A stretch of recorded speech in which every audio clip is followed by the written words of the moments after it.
High বন্ধুরা, তোমরা সবাই কেমন আছো? তো দেখো, আমরা নাচিন্দা মন্দিরে গিয়েছিলাম। আমি শর্ট ভিডিও আগেও ছেড়েছি, তো আজকে একটা লং ভিডিও দিচ্ছি আর কি। তো দেখো, ফার্স্ট টাইম আমি গেলাম নাচিন্দা মন্দিরে। দেখো, এটা একটা মানে গাছ আর কি।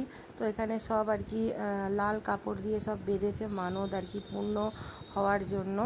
দেখো, তোমাদের দেখাচ্ছি কি বড় গাছটা। আর দেখো, মন্দিরের সামনেই কত বড় বড় ঘন্টা ঝুলছে। আর দেখো, মন্দিরের ভেতরটাও তোমাদের দেখিয়ে দিচ্ছি। আমরা একদম সকালবেলাই চলে গেছিলাম, কারণ আমরা তাজপুরে যাচ্ছিলাম, দীঘা তাজপুরে আমার ননদের ছেলের বিয়ের প্রি ওয়েডিং শ্যুটের জন্য। তো যেতেই যাওয়ার পথে আর কি নেমেছিলাম নাচিন্দায়। তো দেখো, মা নাচিন্দা কেও দর্শন আমি করছি, তোমাদেরও দেখালাম। আর তো এখানেও কিছুটা শ্যুট হয়েছিল আর কি প্রি ওয়েডিংয়ের জন্য।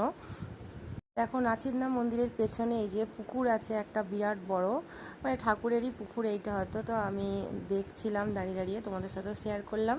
তো কেমন লাগলো তোমরা জানিও আজকের